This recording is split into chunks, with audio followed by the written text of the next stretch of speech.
C. Joseph Vijay எனும் நான்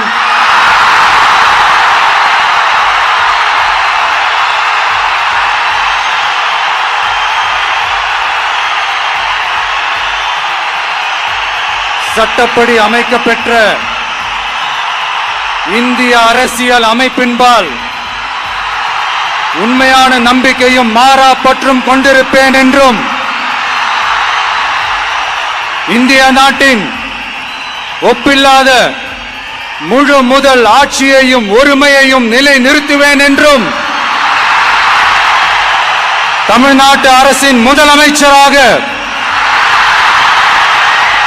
உண்மையாகவும் உளச்சான்றின்படியும் என் கடமைகளை நிறைவேற்றுவேன் என்றும்